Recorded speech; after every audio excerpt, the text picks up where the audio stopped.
우리의 신앙을, 우리의 인생을 바꾸는 중요한 두 가지 무기가 있습니다. 결심과 습관이에요.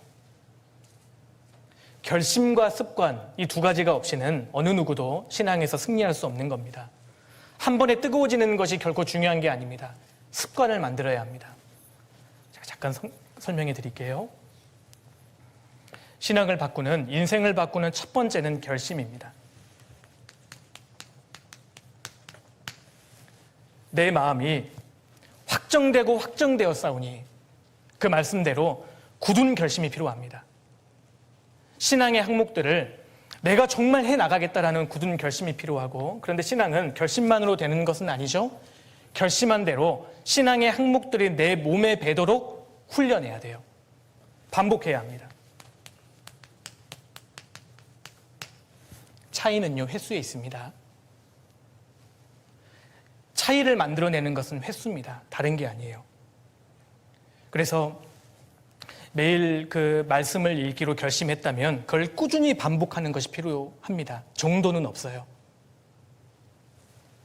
그래서 너무 피곤해도 기도하고, 어려워도 말씀을 읽고, 갈등되어도 교제에 참석하고, 이러한 신앙의 항목을 내 몸에 배일 수 있도록 꾸준하게 반복하는 것이 필요합니다. 피겨스케이팅 금메달리스트인 김연아 선수의 훈련의 초점이 뭔지 아셔요? 점프 무한 반복입니다. 점프 무한 반복, 다른 거 없습니다. 계속 도는 거예요. 계속 뛰는 겁니다. 그래서 익숙해진 것이죠. 피아노에 익숙해지기 위해서는 건반을 무한히 두드려야 합니다. 그래야 익숙해지는 거예요. 신앙도 마찬가지입니다. 그래서 결심한 대로 무한히 반복하는 것, 내 몸에 완전히 배이도록 반복하다 보면 습관이 됩니다. 습관, 결국 신앙은 습관에 있어요. 내가 영적으로 좋은 영적인 습관을 길들이느냐, 그렇지 못하느냐에 따라서 내 신앙생활의 성패가 달려있다고 할 수 있습니다. 꾸준히 해야 합니다. 습관. 결심한 대로 반복해서 습관이 되잖아요?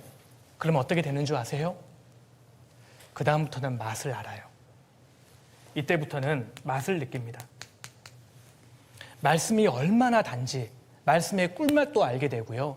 기도의 단맛도 알게 되고, 교제의 맛을 알게 됩니다. 맛을 한번 알게 되잖아요? 그럼 주변 사람들이 하지 말라 그래도 하게 돼요. 그리고 습관이 되어서 맛을 알게 되면 그렇게 신앙생활 하는데 갈등이 들지 않습니다. 아마 오늘 교제에 오시는데 갈등 많이 하신 분들 계셨을 거예요. 형제 자매님들 중에 오늘은 좀 가기 싫다, 오늘은 좀 쉬고 싶다, 놀고 싶다, 갈등하신 분들 계시죠? 아직 습관이 되어 있지 않기 때문입니다. 습관이 되도록 훈련할 필요가 있습니다. 예수님께서는 기도의 습관을 갖고 계셨습니다. 그래서 틈만 나면 한적한 곳에 가셔서 하나님께 기도를 드렸던 겁니다. 습관이 들어서 맛을 알면 이제 신앙이 어떻게 바뀌냐면 그 사람은 인생이 바뀝니다. 인생이 바뀌면 운명이 바뀌게 되고요. 운명이 바뀌면 영혼이 바뀌게 되는 겁니다. 하나님 앞에 영원한 상급과 영원한 영광이 주어지는 겁니다. 근데 그 시작은 결심부터 시작되는데, 결심한 대로 끊임없이 반복하는 것. 100번만 반복하면 그것이 우리의 무기가 될 겁니다. 100번만 반복해 보셔요. 그러면 마침내 그것이 나의 무기가 됩니다. 형제 자매님들, 어릴 때 구원을 받고 왜 하나님께서 생명 있는 교회 가운데 거하도록 기회를 주셨을까요? 왜 우리 형제 자매님들을 어릴 때 하나님께서 구원해 주셨죠?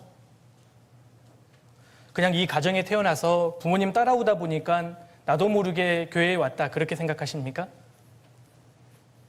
아마 우리 형제 자매님들 구원 받으실 때 크게 갈등하신 분들 안 계셨을 겁니다. 어린 나이부터 부모님 손 붙들고 교회당에 와서 내 의지와 상관없이 성경 강연의 말씀을 들었을 것이고, 크게 고민하지 않고 구원을 받은 분들이 아마 여기 대다수실 겁니다.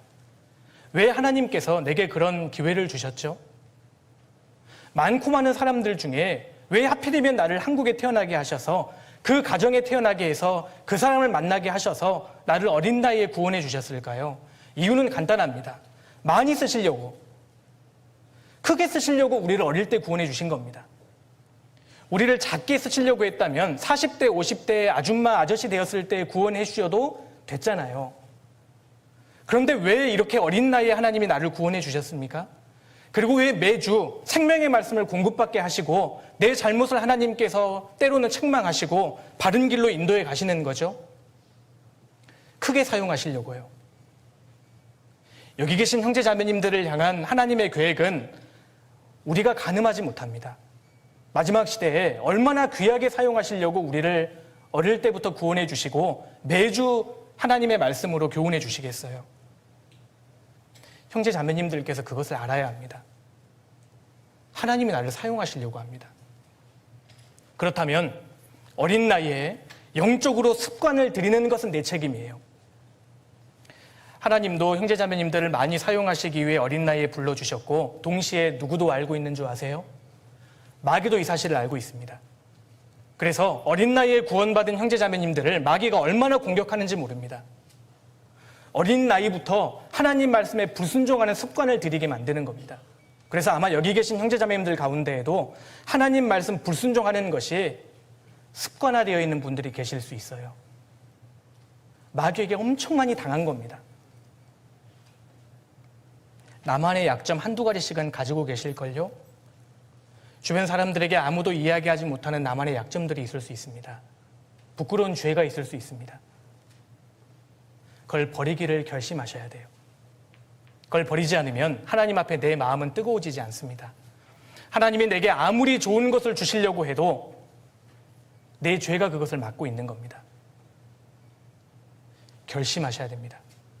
신앙생활을 잘 하지 못하시는 분들의 특징은 이렇게 살아야 하는데, 저렇게 살아야 하는데 마음에 부담은 있는데 결심을 잘 안 해요. 주일날에 와서 말씀은 듣는데 그냥 돌아갑니다. 결심을 안 합니다. 그래서 똑같이 살아가죠. 그리고 어떤 분은 결심까지는 합니다. 그런데 습관으로 연결되지는 못해요. 왜 그렇습니까? 반복하지 않기 때문에. 그래서 연초에 성경 읽기로 결심은 해서 창세기 출애굽기까지는 하거든요. 그 다음으로는 연결되지 않습니다. 습관이 되어 있지 않기 때문입니다. 그래서 신앙생활은 내가 어떤 영적인 습관을 들이느냐, 여기에 달려있다고 할 수 있습니다.